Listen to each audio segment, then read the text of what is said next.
السلام علیکم ورحمۃ اللہ وبرکاتہ۔ بسم اللہ الرحمن الرحیم۔ دوستو، پچھلے ایپیسوڈ میں آپ نے دیکھا کہ دائم کے والد فلیٹ پر چلے جاتے ہیں، جہاں وہ عدن کو دیکھتے ہی دائم کو فون کرتے ہیں۔ دائم کو جب اس بات کا پتہ چلتا ہے کہ اس کے والد کو عدن کا پتہ چل گیا ہے تو ایسے مشکل حالات میں اپنے دوست کو کسی طرح جان بچانے کا کہتا ہے، اور اس کا دوست بھی کمال مہارت سے اس کا ساتھ دیتے ہوئے اس کی جان بچاتا ہے۔ لیکن دائم کو اپنے والد کے سامنے یہ کہنا پڑتا ہے کہ اس لڑکی سے میں نے شادی کر لی ہے۔ اس کا باپ وقتی طور پر وہاں سے غصے ہو کر چلا جاتا ہے۔ عدن یہ سب کچھ دیکھ کر بہت حیران و پریشان ہوتی ہے اور کہتی ہے کہ یہ آپ نے کیوں کیا؟ دائم جواب دیتا ہے، اس کے علاوہ میرے پاس کوئی آپشن نہیں تھا۔ عدن کہتی ہے، میں نے تو تم سے نکاح نہیں کیا۔ دائم کہتا ہے، نہیں کیا تو اب کرنا پڑے گا، جبکہ عدن انکار کر دیتی ہے۔ اب دائم عدن کو کہتا ہے کہ تمہارے پاس دو آپشن ہیں، یا تو مجھ سے نکاح کر لو یا پھر تمہیں میں واپس کوٹھے پر چھوڑ آتا ہوں۔ یہ بات سن کر عدن پریشان ہو جاتی ہے کہ وہ اب کیا فیصلہ کرے۔ کوٹھے پر تو وہ ہرگز نہیں جانا چاہتی تھی۔ دائم نے کہا، مجھے 10 منٹ کے اندر اندر اپنا فیصلہ سنا دو، مجھ سے نکاح کرو گی یا کوٹھے پر جاؤ گی؟ عدن اپنا فیصلہ سناتے ہوئے کہتی ہے کہ میں نکاح کے لیے تیار ہوں۔ دائم عدن کو کہتا ہے کہ تم تیاری کرو، میں نکاح کا بندوبست کرتا ہوں۔ کیا دوستو، واقعہ دائم عدن سے نکاح کر لے گا یا پھر عین وقت پر کوئی نیا ڈرامہ شروع ہو جائے گا؟ یہ سب ہم آپ کو بتائیں گے آج کی ایپیسوڈ میں۔ دوستو، یہ ناول آپ کو کیسا لگ رہا ہے، اس حوالے سے اپنی رائے کا اظہار کمنٹ باکس میں لازمی کیجیے گا، اور اگر آپ نے ابھی تک میرا چینل سبسکرائب نہیں کیا ہوا تو ابھی سبسکرائب کر لیں، ساتھ میں بیل نوٹیفیکیشن کو آن کر کے آل پر کلک کر لیں تاکہ آنے والے تمام ایپیسوڈز کا نوٹیفیکیشن آپ کو بروقت ملتا رہے۔ تو چلیں شروع کرتے ہیں۔ طوائف عشق کی پہلی منزل، قسط نمبر 6۔ بس کر دے علی، بس کر دے، چلے گئے ہیں ڈیڈی۔ دائم نے بے تحاشا ہنستے ہوئے اسے درمیان میں روکا۔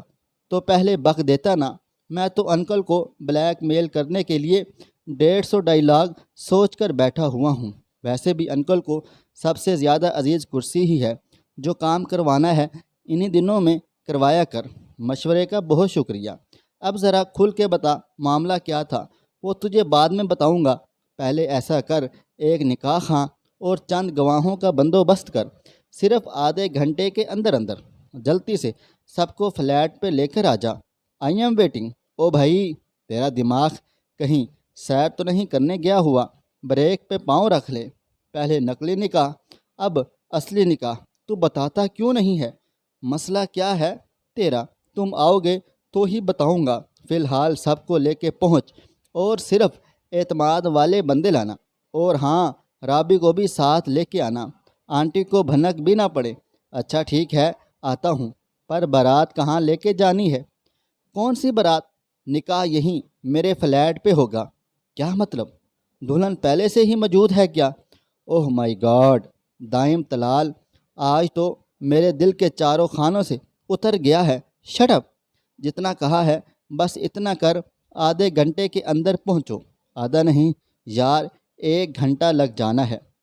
نہیں نہیں، صرف آدھا گھنٹہ۔ ڈیڈی فی الحال چلے گئے ہیں، ان کے دوبارہ آنے سے پہلے میں یہ سب کچھ فکس کرنا چاہتا ہوں۔ نہ بیٹا نہ، آدھا گھنٹہ تو مجھے گواہ اکٹھے کرنے میں لگ جانا ہے، باقی آدھے گھنٹے میں چھوارے بھی پیک کروانے ہیں۔ کیوں؟ تو نے چھوارے کیا کرنے ہیں؟ تو خود یہاں پہ مر، میرے لیے وہی کافی ہے، وہی بہت ہے۔ او بھائی، پاکستان میں کون سا نکاح ہے جو بغیر چھواروں کے ہوا ہے؟ کم از کم میں تو سوکھے منہ تیرے گواہوں والے خانے میں دستخط نہیں کر سکتا، اور میرے پاس جو گواہ ہیں، جب تک انہیں 2 چھواروں کی تھیلیاں نہ ملی وہ کسی صورت گواہی نہیں دیں گے۔ اس لیے ابھی سے سوچ لے۔ تو تجھے کس نے کہا ہے کہ تو اپنے جیسے اکٹھے کر کے لے آ؟ دیکھ، اس وقت میں بہت ڈپریسڈ ہوں، پریشان ہوں۔ اس سے پہلے کہ ڈیڈی دوبارہ آ جائیں، مجھے یہ سب کچھ حل کرنا ہے۔ تو اگر نہیں آ سکتا تو بتا دے تاکہ میں خود کر لوں سب کچھ۔ دائم کی غصیلی آواز سنتے ہی وہ فوراً لائن پہ آ گیا۔ اچھا اچھا، سیریس تو نہ ہو، آ رہا ہوں، بلکہ نکل پڑا ہوں۔ چھواروں والا تو پیچھے رہ گیا بیچارہ۔ اس سے پہلے کہ علی کی بک بک دوبارہ شروع ہوتی اس نے فون بند کر دیا۔ رابی جلدی سے تیار ہو جاؤ، ہمیں ایک جگہ پہ جانا ہے۔ کہاں پہ؟ میرے دوست کی شادی ہے، تمہارے پاس صرف 10 منٹ ہیں، اگر ریڈی ہو سکتی ہو تو ہو جاؤ۔ صرف 10 منٹ میں؟ اچھا ٹھہرو، میں امی جان سے پوچھ کے آتی ہوں۔ نہیں نہیں، امی جان سے نہیں پوچھنا، بس تم جلدی سے تیار ہو جاؤ، صرف ہم دونوں نے جانا ہے۔ ہاں وہ کیوں؟ امی کو بتائے بغیر نہیں جانا میں نے۔ دیکھو رابی، یہ ضروری ہے کہ امی کو بھنک بھی نہ پڑے، میرے پاس ٹائم کم ہے، سو ہری اپ پلیز۔ اگلے 10 منٹ میں وہ جلدی سے تیار ہو کے آئی۔ امی، میں نادیہ سے کچھ نوٹس لینے جا رہی ہوں، بھائی کے ساتھ، دیر ہو جائے تو پریشان مت ہوئیے گا۔ وہ امی کا جواب سنے بغیر بھاگتی ہوئی باہر آئی، جہاں علی وصل پہ وصل دیے جا رہا تھا۔ اس سے پہلے کہ امی دروازے تک آتی اس نے جلدی سے گاڑی بھگا لی۔ اب بتاؤ کہاں جانا ہے؟ بتایا تو ہے، میرے دوست کی شادی ہے۔ کون سے دوست کی ہے؟ جو امی کو بھی بتانے نہیں دیا۔ جب جاؤ گی تو پتہ چل جائے گا۔ تمہاری باتیں مجھے مشکوک لگ رہی ہیں۔ ہائے، کہیں تم تو نہیں جا رہے شادی کروانے؟ دائم کا نکاح ہے کیا؟ دائم بھائی کا؟ اس کی پرجوش چیخ پہ علی نے کانوں پہ ہاتھ رکھا۔ پھر تم نے امی کو کیوں نہیں بتانے دیا؟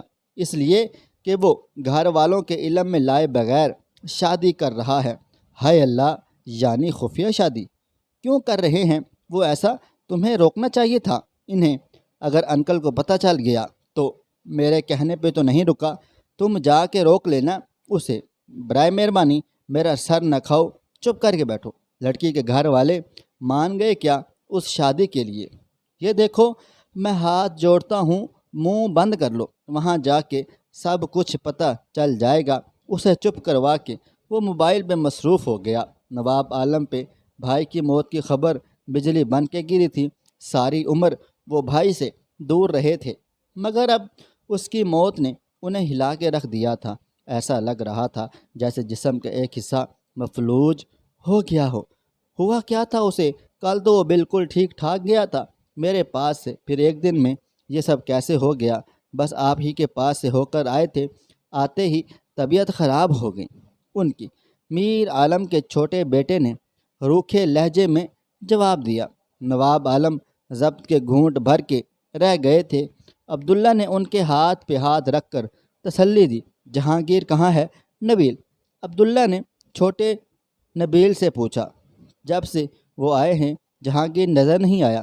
مجھے کیا پتا، مجھ سے کون سا پوچھ کے جاتا ہے وہ، نبیل کہہ کر باقی آئے لوگوں سے تعزیت وصول کرنے لگ گیا۔ اندر اماں پروین چچی کو ساتھ لگائے تسلی دے رہی تھیں، مگر وہاں پہ اکثر خواتین بجائے دکھ درد بانٹنے کے نواب عالم کی قسمت پہ افسوس کر رہی تھیں۔ حق، ہاں، چودھری نواب تو قسمت ہی ماڑی لکھوا کے لایا ہے۔ پہلے بیٹی گھر سے بھاگ گئی، اب بھائی بھی سارا کچھ چھوڑ کے اوپر پہنچ گیا ہے۔ حالانکہ نمبر تو پہلے چودھری نواب کا ہی تھا، پر آئی کو کون ٹال سکتا ہے؟ چھوٹا بھرا پہلے ہی چلا گیا۔ ان جاہل عورتوں کی باتوں پہ اماں نے دہل کر دل پہ ہاتھ رکھ لیا تھا۔ کچھ پتہ چلا کہاں چلی گئی ہے وہ لڑکی؟ اللہ جانے بہن، میرے خیال میں تو کوئی اونچا ہی ہاتھ مارا ہوگا اس نے۔ اماں میں اب اتنی ہمت نہیں تھی کہ وہ ان عورتوں کی زبانیں بند کروا دیتی۔ ان کے آنسوؤں میں روانی آ گئی۔ یہ سب تو شاید اب تعمر جھیلنا تھا۔ باپ کے جنازے پہ بھی جہانگیر موجود نہ تھا، یہاں تک کہ میر عالم پہ منو مٹی ڈال دی گئی، مگر جہانگیر نہ آیا۔ چچا کے سوئم کے بعد عبداللہ نے ہر چیز ایس پی دانیال سے ڈسکس کی۔ تم نے مجھے اس وقت کیوں نہ بتایا جب وہ گھر آیا تھا؟ میں بھی کوئی بھی کیس اس پہ ڈال دیتا۔ اب خدا جانے وہ کہاں چلا گیا ہے، اس کی فیملی تو ہے نا، اس سے پتہ کرو۔ سوئم کے بعد اس کی ساری فیملی گاؤں سے جا چکی ہے، کسی کو کچھ علم نہیں وہ کہاں چلے گئے ہیں۔ رات کے اندھیرے میں ہی کہیں غائب ہو گئے ہیں۔ اوہ مائی گاڈ، یہ کیسے ہو سکتا ہے؟ یہ تو سب ایک پری پلانڈ گیم ہے۔ دانیال، تم کسی بھی طریقے سے اس کا پتہ چلاؤ۔ صرف ایک ہی تو سراغ تھا، اب وہ بھی ہاتھ سے نکل گیا ہے۔ پریشان مت ہو، میں کوشش کرتا ہوں۔ دانیال کی طویل تسلی پہ وہ پیشانی مسلتا ہوا دروازے کی جانب بڑھ گیا۔ علی رابی کو فلیٹ پہ چھوڑ کر خود گواہوں کو لینے چلا گیا۔ دائم نے اسے دیکھ کر سکھ کا سانس لیا۔ اس نے اسے بالخصوص عدن کے لیے ہی بلوایا تھا۔ اس موقع پر وہ اسے واقعی سہارے کی ضرورت تھی۔ دائم نے مختصراً اسے کچھ سچ جھوٹ ملا کر بتایا۔ وہ پریشانی سے سر ہلاتی عدن کے کمرے کی طرف چلی گئی۔ اس نے کمرے کا دروازہ کھولا۔ سامنے ہی ایک ڈری سہمی سی لڑکی بیٹھی تھی۔ رابی کو بے اختیار اس پہ ترس آ گیا۔ السلام علیکم، میں رابیل ہوں، دائم بھائی کے دوست کی بہن۔ عدن کو تو سمجھ ہی نہ آیا وہ کیا کہہ رہی ہے۔ رابی خود ہی آگے بڑھ کر اس کے پاس بیٹھ گئی۔ کیسی ہیں آپ؟ کیا نام ہے آپ کا؟ عدن نے خاموش نظروں سے اسے دیکھا۔ اس کی آنکھوں کی ویرانی دیکھ کر رابی کانپ سی گئی۔ اس نے خود ہی آگے بڑھ کر اسے گلے لگا لیا۔ وہ اس سے ادھر ادھر کی باتیں کر کے اسے نارمل کرنے کی کوشش کرتی رہی۔ کچھ دیر بعد علی نے دروازہ ناک کر کے ہاتھ میں رجسٹر تھامے اس تک آیا۔ رابیل نے رجسٹر اور پین اس کے سامنے کر دیا۔ اس نے بے تاثر نظروں سے سامنے پڑے رجسٹر کو دیکھا۔ آپ مجھے بالکل رابی کی طرح ہیں، پلیز بغیر کسی ٹینشن کے سائن کر دیں۔ دائم کی گواہی میں آپ کو دیتا ہوں، آپ مجھ پر پورا اعتبار کر سکتی ہیں۔ آج سے میری ایک نہیں 2 بہنیں ہیں۔ علی نے آگے بڑھ کر اس کے سر پہ ہاتھ رکھا۔ اس کے ساکت وجود میں جنبش ہوئی۔ نکاح نامہ اور پین سامنے پڑا تھا۔ کچھ لمحوں بعد وہ اپنے سارے حقوق عمر بھر کے لیے کسی اور شخص کے نام کرنے والی تھی۔ پھر ساری زندگی کے لیے ایک اور نام اس کے نام کے ساتھ جڑ جائے گا۔ وہ عدن نواب عالم سے عدن اس کے ہاتھوں میں تھاما پین لرز گیا۔ پہلے صفحے پہ عدن نواب عالم لکھتے ہی آنسوؤں کی جھڑی لگ گئی تھی۔ ساری حسیات جاگ اٹھیں۔ رابیل نے اس کے کندھے پہ ہاتھ رکھا۔ اس کی یہ حالت دیکھ کر ان دونوں کی آنکھیں بھی نم ہو گئی تھی۔ ایک کے بعد ایک صفحے پہ دستخط کرتے ہوئے دھندلائی آنکھوں میں صرف اماں اور بابا کے چہرے تھے۔ علی کے جاتے ہی وہ رابیل کے گلے سے مل کر بے تحاشا رو دی۔ علی کو باہر آتے دیکھ کر دائم نے پرسکون سانس خارج کی۔ اس کا سنجیدہ انداز بتا رہا تھا کہ اندر برسات جاری ہے۔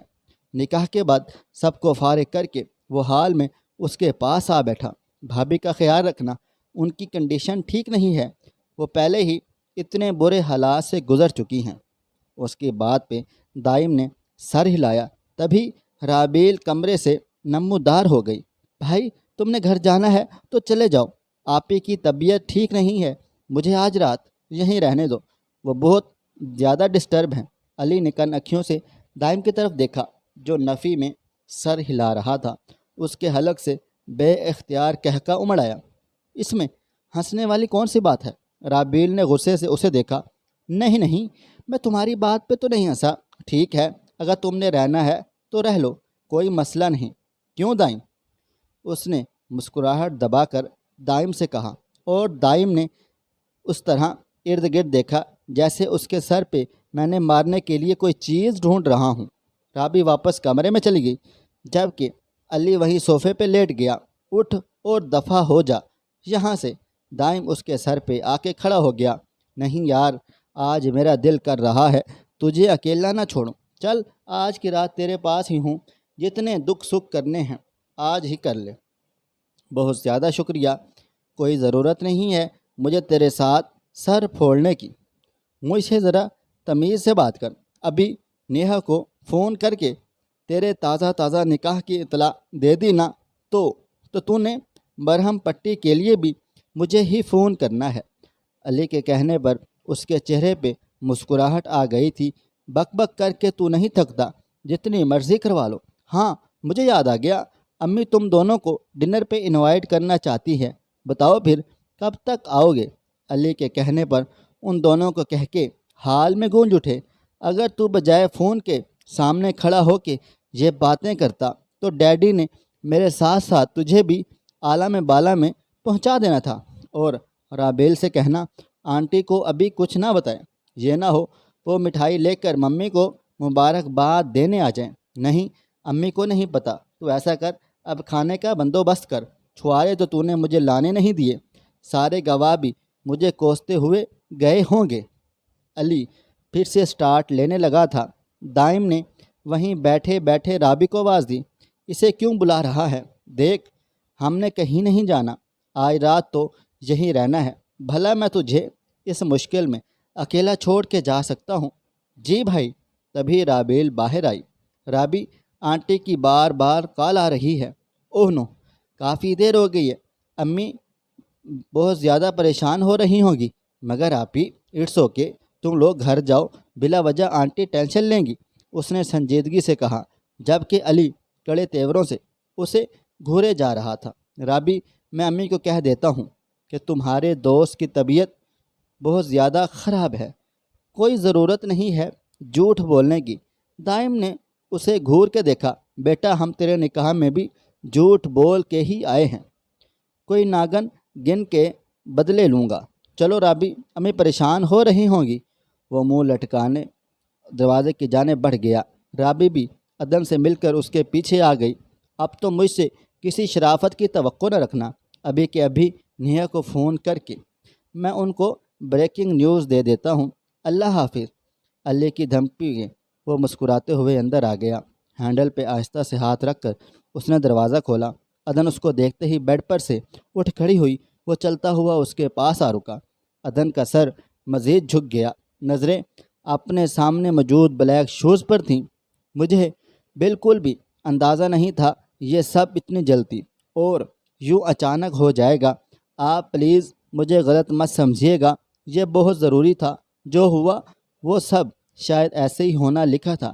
میں سوچ بھی نہیں سکتا کہ ڈیڈی یہاں پہ آ جائیں گے، اس کے علاوہ میرے پاس کوئی چارہ نہیں تھا۔ میں کبھی آپ کو اس جگہ پہ واپس نہیں بھیج سکتا۔ اتنا بے غیرت نہیں ہوں کہ جس جہنم سے آپ کو نکال کے لایا تھا دوبارہ وہیں چھوڑ آؤں۔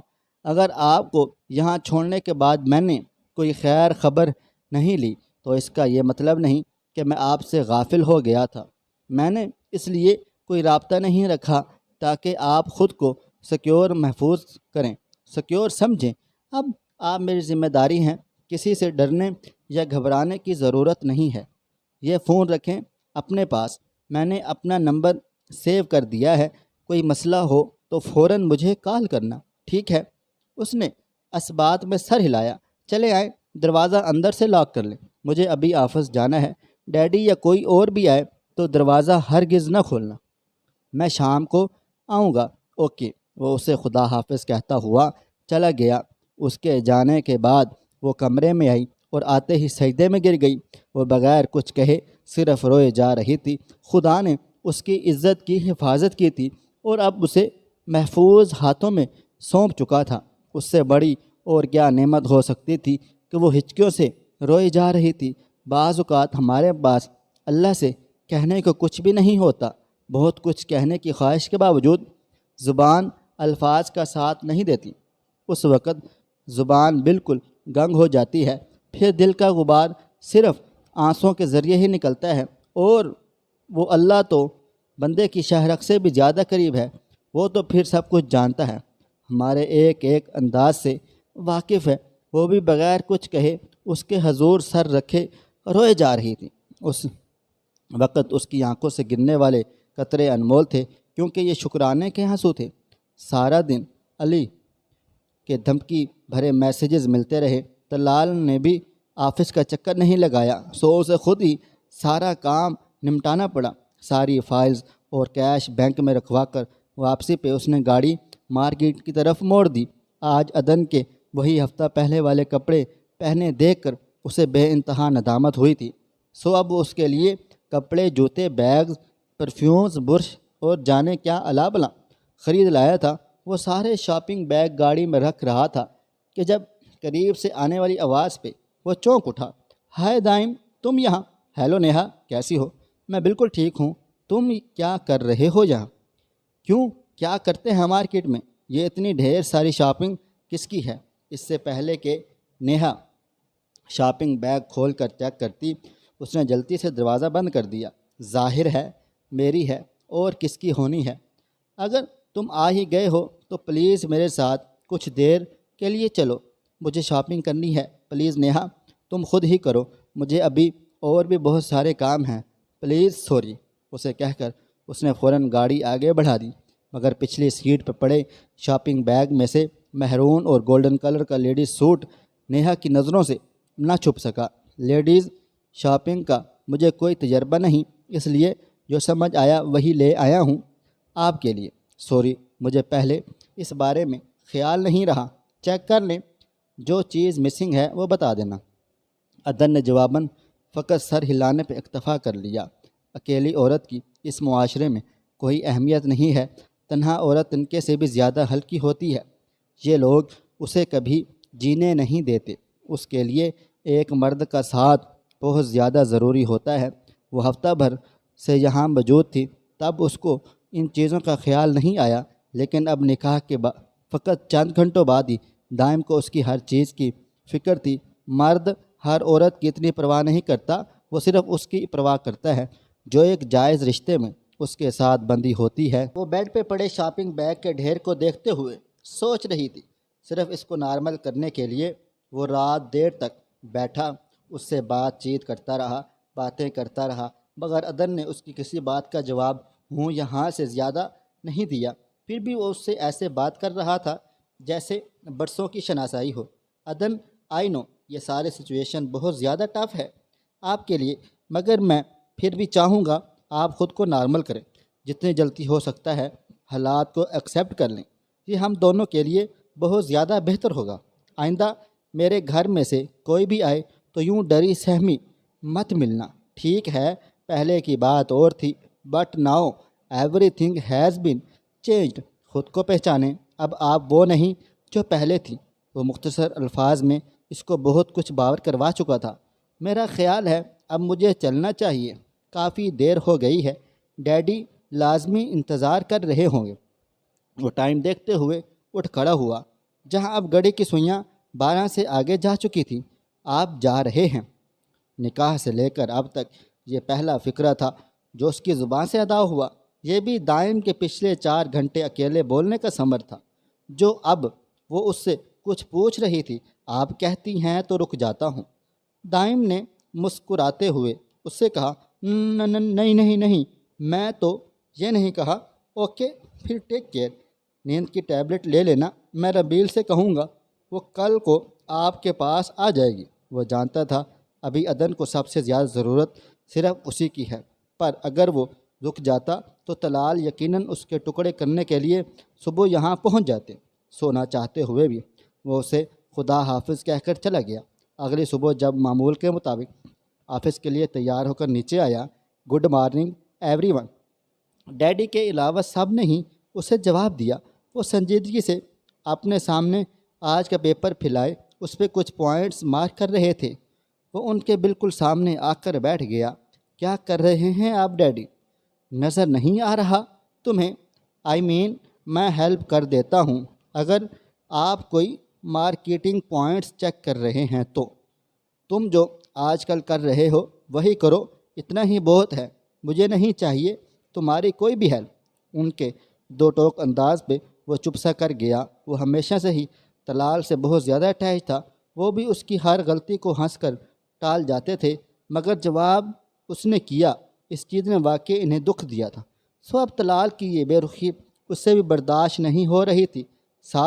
ڈیڈی تو آج کل بیزی ہیں، بزنس نہیں سنبھال سکتے، تم جتنے دن یہاں ہو آفس آ جایا کرو، میرے سے ہینڈل نہیں ہو پا رہا یہ سب کچھ، اپنا آفس ورک بھی کرنا ہوتا ہے اور ڈیڈی کا بھی۔ ہاں بھائی، اب تم سے کہاں ہینڈل ہوگا، تمہارے سر پہ تو اور بھی بہت ساری ذمہ داریاں پڑ چکی ہیں۔ ڈیڈی کی بات پہ اس نے سامنے پڑا پانی کا گلاس اٹھا کر منہ کو لگا لیا۔ نو ڈیڈی، اٹس اوکے، ٹھیک کہہ رہا ہے یہ، میں نے کیا کرنا ہوتا ہے، فری ہی ہوتا ہوں سارا دن، نہیں ہو پا رہا اس سے ہینڈل، میں آپ کا آفس دیکھ لیا کروں گا۔ بیٹا، تمہارے واپس جانے میں دن ہی کتنے رہتے ہیں، دوستوں سے ملو، انجوائے کرو، اور رہی بات آفس کی تو یہ اگر ادھر ادھر منہ ماری کرنے کی بجائے صرف بزنس پہ توجہ دے تو سب کچھ ہینڈل ہو سکتا ہے۔ سارم کو کسی گڑبڑ کا احساس ہوا۔ کوئی بات نہیں ڈیڈی، میں بھی تو یہی پڑھ رہا ہوں، اچھا ہے نا، ابھی سے تجربہ ہو جائے گا۔ اس کی ہر بات ماننے کی ضرورت بالکل بھی نہیں ہے، میں پہلے سے ہی پچھتا رہا ہوں اس کو سر پر چڑھا کے۔ سارا خاموش بیٹھی ان کی باتیں سن رہی تھی۔ ماحول میں کشیدگی واضح رچی ہوئی تھی۔ دائم اور طلال تو جب بھی اکٹھے ہوتے تو کوئی نہ کوئی ٹاپک ڈسکس کرتے رہتے۔ یہ خاموشی اور تناؤ تو کبھی ان کے درمیان میں نہیں آیا تھا۔ خیریت تو ہے؟ آج آپ دونوں ایسے کیوں ری ایکٹ کر رہے ہیں؟ اپنے بیٹے سے ہی پوچھ لو، وہ بہتر بتا سکتا ہے آپ کو۔ کیا بات ہے دائیں؟ کچھ بھی نہیں ممی، بزنس کے مسائل ہی ہیں، اونچ نیچ تو ہو ہی جاتی ہے۔